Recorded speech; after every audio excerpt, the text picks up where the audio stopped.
ಭರಮ್ಯಾ ಹೋಗಿ ನಿಖಿಲನಾದದ್ದು. ಬರೆದವರು ಡಾಕ್ಟರ್ ಶಾಂತಿನಾಥ ದೇಸಾಯಿ, ಓದುತ್ತಿರುವವರು ರವಿ ಭಟ್. ಆಗಿನ ಕಾಲದಲ್ಲಿ ದಾದಾಸಾಹೇಬ ಪಾಟೀಲರ ಮನೆಯಲ್ಲಿ ಕೆಲಸಕ್ಕೆ ಒಬ್ಬ ಆಳು ಮನುಷ್ಯ ಯಾವಾಗಲೂ ಇದ್ದೇ ಇರುತ್ತಿದ್ದ.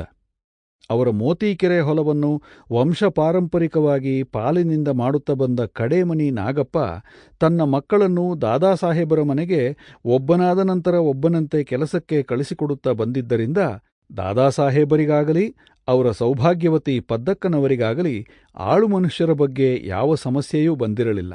ಕರೆದ ಕೂಡಲೇ ಬಂದ್ನಿ ಅಪ್ಪನವರೇ, ಅಮ್ಮನವರೇ ಎಂದು ದುಡು ಓಡಿಬರುವ, ಹೇಳಿದ ಕೆಲಸವನ್ನು ಚಾಚೂ ತಪ್ಪದೆ ಮಾಡಿ ಮುಗಿಸುವ, ತಪ್ಪಿದರೆ ದಾದಾಸಾಹೇಬರಿಂದ ಹೊಡೆಸಿಕೊಳ್ಳಲು ಸದಾ ಸಿದ್ಧರಾದ, ತಪ್ಪಾಯ್ತ್ರಿ ಅಪ್ಪನವರ, ಇದೊಂದು ಸಾರೆ ಕ್ಷಮಾ ಮಾಡ್ರಿ ಎಂದು ಕಾಲು ಬೀಳುವ 13-14 ವರ್ಷದ ಹುಡುಗರು ಮೊದಲು ಕಲ್ಲಪ್ಪ, ಆಮೇಲೆ ಮಲ್ಲಪ್ಪ, ಸದಾ ಸಮೀಪವಿರುವಾಗ ಯಾವ ಕಾಳಜಿಯೂ ಇದ್ದಿಲ್ಲ.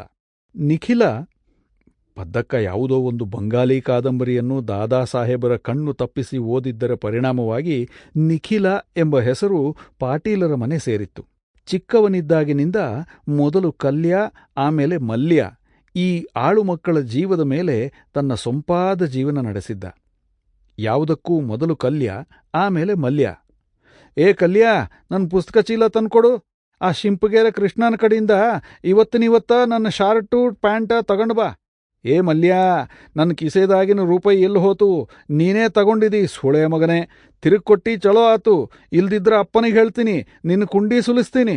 ಏನಲೇ ಮಗನೇ, ಇಷ್ಟು ಸುಡು ಹಾಲಿನ ಚಾಂಬ ಕೈಯಾಗ ಕೊಟ್ರೆ ಹ್ಯಾಂಗೋ?